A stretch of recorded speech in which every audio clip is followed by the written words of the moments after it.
अस्सलाम वालेकुम मेरी यूट्यूब फैमिली, खुश रहें अपने लिए और अपनों के लिए। और आज मेरे साथ बनाएं बड़े यूनिक, क्रंची, यम्मी और देखने में भी बड़े खूबसूरत से पालक के पकौड़े।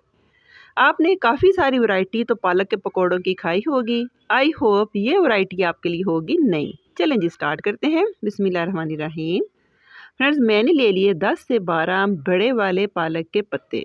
इनको धोकर मैंने डाल दिया छलनी में ताकि ये हो जाए ड्राई। अब दूसरी तरफ मैंने ले लिया तकरीबन आधा कप से थोड़ा ज़्यादा बेसन। उसमें जाएगा एक प्याज बारीक चाप और एक मुट्ठी भर के जाएगी बारीक कटी हुई पालक। फ्रेंड, इसको हम नमक, मिर्च, सूखा धनिया और सफ़ेद ज़ीरे के साथ थोड़ा सा पानी डाल के हार्ड साइड की तरफ अपने बेसन को गूंद लेंगे। अब ये जो इंटरेस्टिंग पार्ट शुरू होगा वो है ये पालक के पत्ते को हम रखेंगे उल्टा और ये जो इसके सेंटर में इसकी सहसी डंडी है, इसको चम्मच की मदद से कर लेंगे ब्रेक, ताकि इस पत्ते को हमें फोल्ड करने में आसानी है।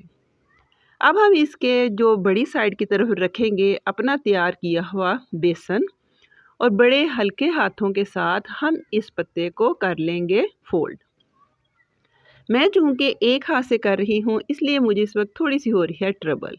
ये देखें माशाल्लाह से हमारे कितने ज़बरदस्त से सारे पालक के पत्ते फोल्ड होके एक फिंगर रोल की शक्ल में आ गए हैं। मैंने माशाल्लाह से सारे पत्तों को कर लिया रोल।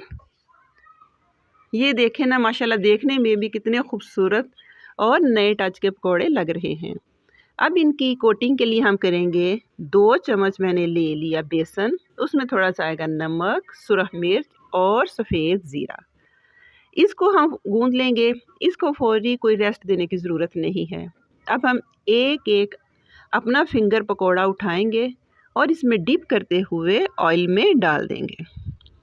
फौरी तौर पे हम इसको बिल्कुल टच नहीं करेंगे ताकि हमारे ये जो ऊपर हमने कोटिंग लगाई है वो थोड़ी सी स्टे कर जाए। एक तरफ से गोल्डन होने के बाद हम दूसरी तरफ से भी इनको कर लेंगे गोल्डन। और ये थे देखें माशाल्लाह से कितने ज़बरदस्त, क्रंची, मज़ेदार और नए स्टाइल के हमारे पालक के पकौड़े तैयार हैं। अगर फ्रेंड्स आपको ये मेरी आज की रेसिपी पसंद आई हो तो मुझे ज़रूर कमेंट बॉक्स में बताइएगा और प्लीज़ लाइक करना बिल्कुल भी मत भूलिएगा। मुझे दुआ में याद रखें। अल्लाह हाफिज़।